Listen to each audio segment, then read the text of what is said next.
আসসালামু আলাইকুম দর্শক, দেখেন এই যে তাণ্ডব নীলা যে শুরু হয়েছে এখান থেকে, এটা কিন্তু এই রোমালের যে ঘূর্ণিঝড়, এই তাণ্ডবে কিন্তু এটা হয় নাই। এইটার যে তাণ্ডব ঘটাইছে সেটা হলো আরও সামনে, দেখেন বরাবর এটা হয়েছে। দর্শক, এটা কি বলবো, এই তাণ্ডবের কাহিনী এটা প্রতিনিয়তই ঘটছে, সামনে আগাই। দেখেন যে কি এটা, দেখেন দর্শক কি অবস্থা, এই অবস্থা ঘটছে। দেখেন বিদ্যুৎ অনিশ্চিত, কয়দিন থাকবে না এই কুমারখালীর বিদ্যুৎ। দেখেন সামনে বরাবর, দেখেন এই পেট্রোল পাম্পের সামনের থেকে শুরু করে এখানে সামনে বরাবরই এই অবস্থা। দর্শক দেখেন এই যে অবস্থাগুলো ঘটাইছে, যে সামনে আরও ভয়ঙ্কর অবস্থা। এদিকে তো যে অবস্থা আছে দেখেন, গাছ না থাকলে এটাও হয়তো পড়তো।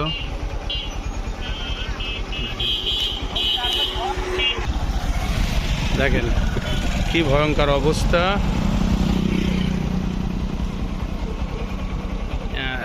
এই অবস্থা হলে কি হতে পারে, সামনে কোন ধরনের দুর্ঘটনা ঘটলে পরে এই অবস্থা হতে পারে। দেখেন পোলগুলো সব ষাট হয়ে রয়েছে, সব বরাবর এইভাবেই।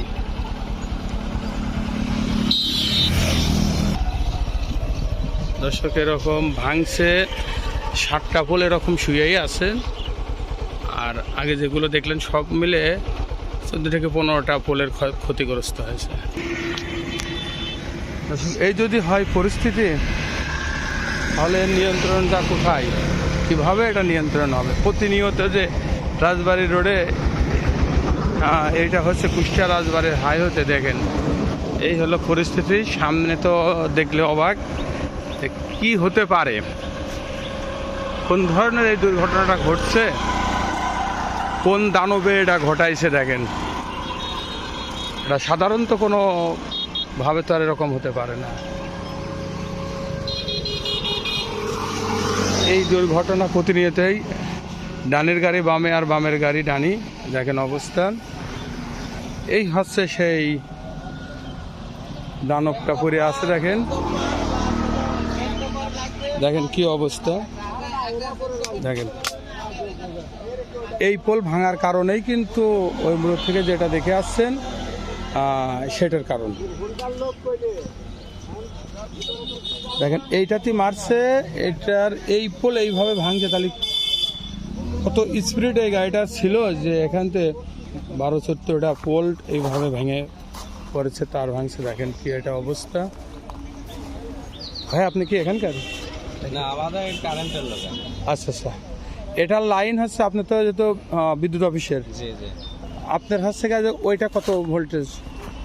ওইটা হলো 33 ভোল্টেজ। ওইটাতে কুষ্টিয়ার থেকে ওইটাই আসছে। কুষ্টিয়া থেকে যে বড় লাইন 33,000 যে ভোল্টেজ, সেটা হলো ওইটা। হ্যাঁ, আর তার নিচেরটা?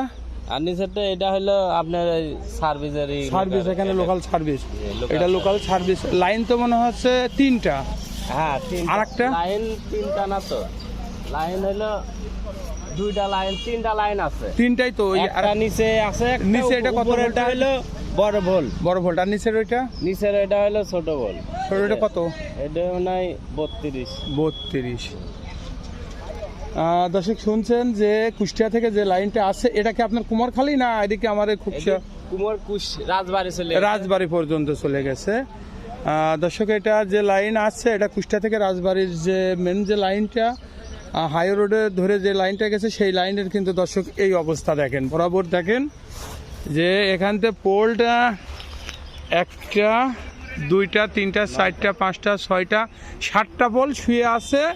আর ওইটা একটা গাছের উপরে রয়েছে, আর পাম্পের ওখানে 2টো, মানে 7, 8, 9, 10, 11, 12, 13। আর ফায়ার সার্ভিসের সামনের থেকে কিন্তু এটা শুরু হয়েছে। কুমারখালীর ফায়ার সার্ভিসের সামনে যে পোলটা, ওখানেও একটা ভাঙছে। তাতে মোট 16টা পোল্ট হচ্ছে ক্ষতিগ্রস্ত হয়েছে। তাতে এই লাইনটা সারতে কয়দিন লাগবে? এখন মনে হয় লাইন সারতে মনে হয় 3-4 দিন লাগবে। 3-4 দিন লাগবে, মানে সর্বোচ্চ মানে চেষ্টায় হ্যাঁ, 3-4 দিন, এটাই। সর্বোচ্চ চেষ্টায় 3-4 দিন হয়তো লাগবে। তাও সম্ভব না, সঠিক হবে না, না হয়তো সম্ভবই হবে না 3-4 দিন এই পোলগুলো ওই করা। তবে আধুনিক যুগ, হয়তো ক্যারেং আসবে, ক্যারেং আসলে পরে এটা হয়তো হবে। স্বাভাবিক করে নাও। দর্শক, এই গাড়িটা থেকে এই গাড়িটা কিন্তু কুষ্টিয়া থেকে আসছিল রাজবাড়ির দিকে। এই গাড়িটা বাম সাইডে থাকার কথা, তারপরেও কিন্তু ডান সাইডে এসে মারছে। কয়েকটা দুর্ঘটনা দেখছেন যে এই অবস্থায়, এই যে আমাদের ভাইরা সব আছে, এরা কিন্তু প্রতিনিয়ত কিন্তু এই কাজগুলো করছে। তাহলে দেখেন, হ্যাঁ দেখেন দূরের থেকেই চলে আসছে। তাহলে এই সোজা রোডে এই ধরনের দুর্ঘটনা ঘটছে, এটা নিয়ন্ত্রণ কোথায়? এটা কার দোষ? কিভাবেই এই গাড়ির লোকজন কারো কোনো পাওয়া যাচ্ছে না কালকে থেকেই। এটা হয়েছে কালকে সকাল 7টার দিকে, যখন ঝড় বৃষ্টি হয় তখন। একজনে বলছিল যে রোডে কোনো গাড়ি ঘোড়া ছিল না, কোনো কিছু ছিল না, এনে একা একাই বামের থেকে ডানে এসে এইভাবে মারছে। তো এই হলো আমাদের কুষ্টিয়া রাজবাড়ির প্রতিদিনের যে হাইওয়ের যে চিত্র, এটাই।